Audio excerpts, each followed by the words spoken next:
the story of the temple of Abu Simbel in the sun vertical over to the face of King Ramses II twice a year. The ancient Egyptians are a very distinctive icon among all the civilizations that the planet has seen throughout the ages and still dazzle the world with their sciences and their facility, which is still standing until now. No one will disagree that they were geniuses in a large number of scientific fields, especially astronomy. Among the most prominent of these things is that the sun passes over the faces of King Ramses II twice a year. This occurs about 1,200 kilometers from the pyramids. The first day is on October 22nd of each year ADU at 5 in the morning and 5 minutes. The second day is on February 22nd of every Gregorian year at 6 o'clock in the morning and 25 minutes. The sun's rays begin to penetrate to a distance of 200 meters inside one of the closed buildings through a small hole in the wall. Once entered, it creates a flood of light inside the room completely. Specifically on the face of a statue of one of the pharaohs who sits inside waiting for this event in complete silence until the lighting continues inside his room for a few minutes and then disappears.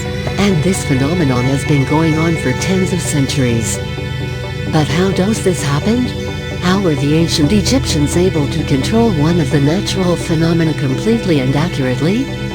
How were they able to do this over 3,300 years ago to achieve this engineering miracle using simple, primitive tools?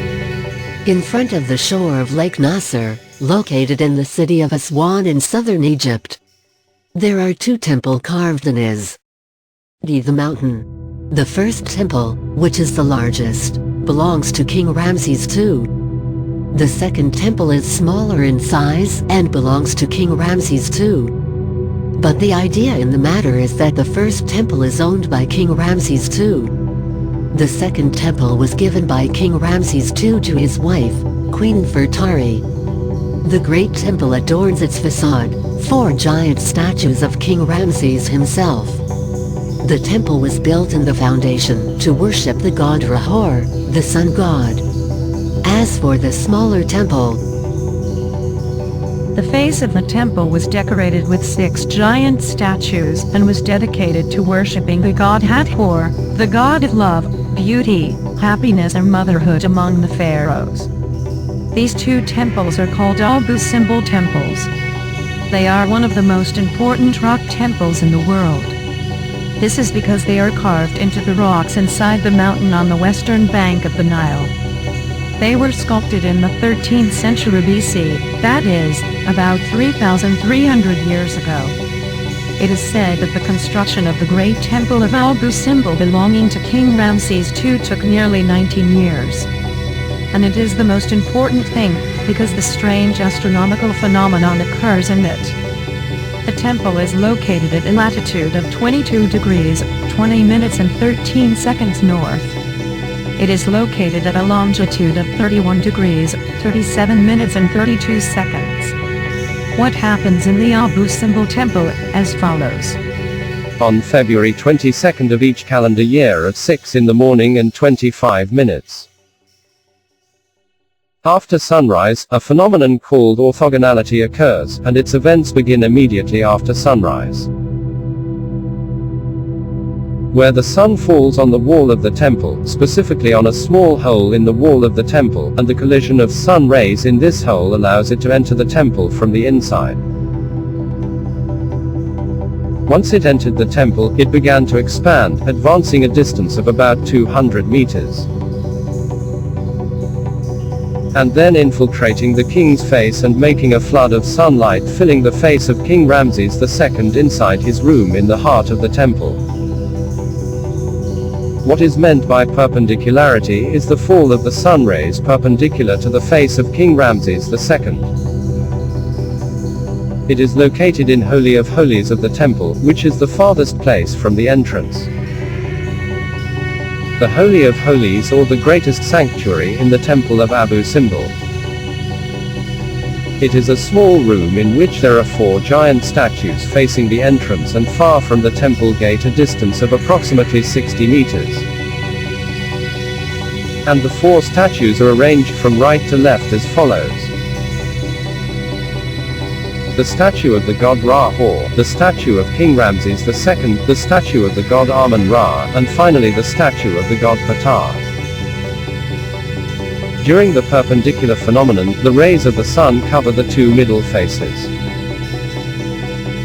The statue of King Ramses and the statue of the god Amun-Ra completely covers half of the face of the right statue, the god Ra-Hor. God Ptah, it remains in complete darkness, and it is surprising that the share of each of the previous statues did not come out of thin air.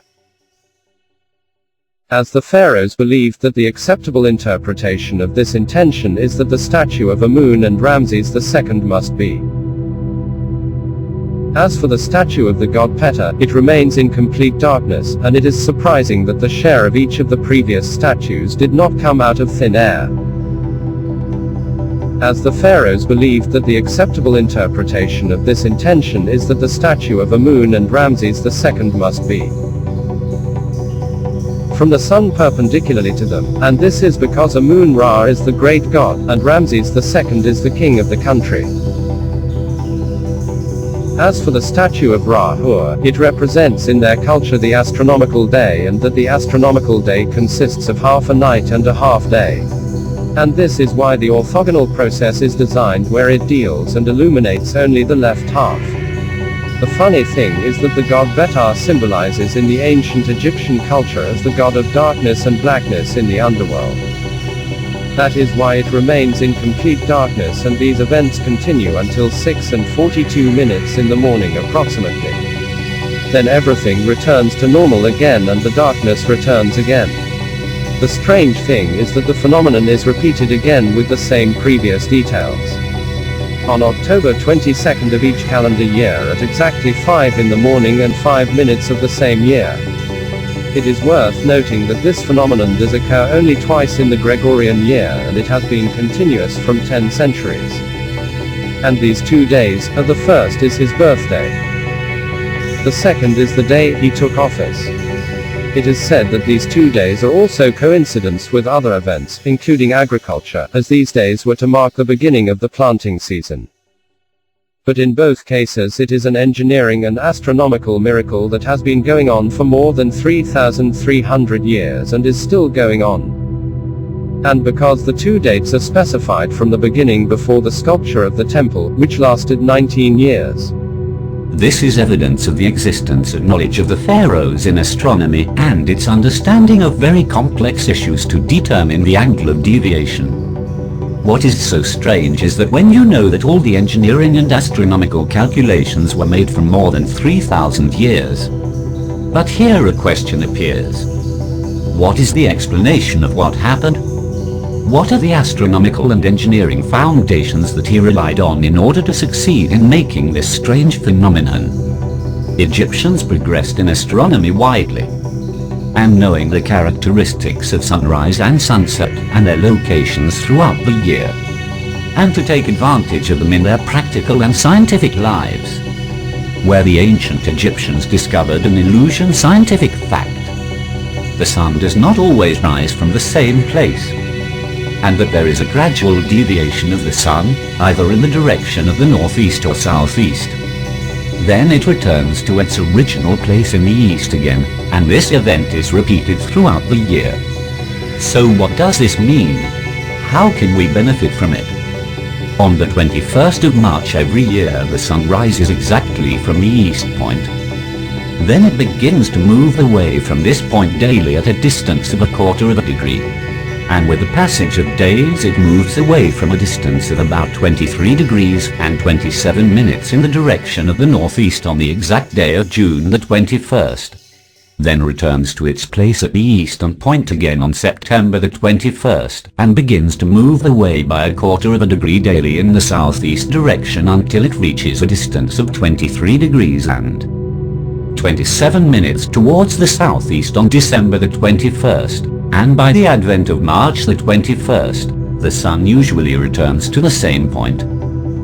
Hence, the ancient Egyptians realized that the sun passes over the same point on the surface of the earth twice a year.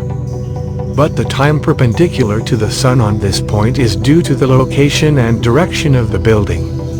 Indeed, the building was designed and made the facade facing the sunrise. A hole was made in the wall in a specific place and in specific dimensions. Even when the light fell on the specified day, it would land on the king's face inside, but on the next or previous day, the rays are deviated by 1/4 of a degree, and this causes them to collide with the wall and do not reach the interior, and this is how it happens every year 2 times.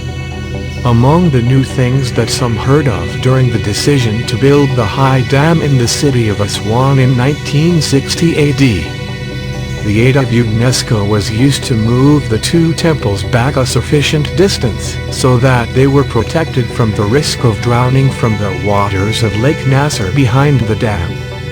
Indeed, the temple was dismembered and its entire contents were transported on the same body to a second location about 200 meters away from its old site. Is this supposed to change the astronomical and engineering calculations that took place hundreds of years ago?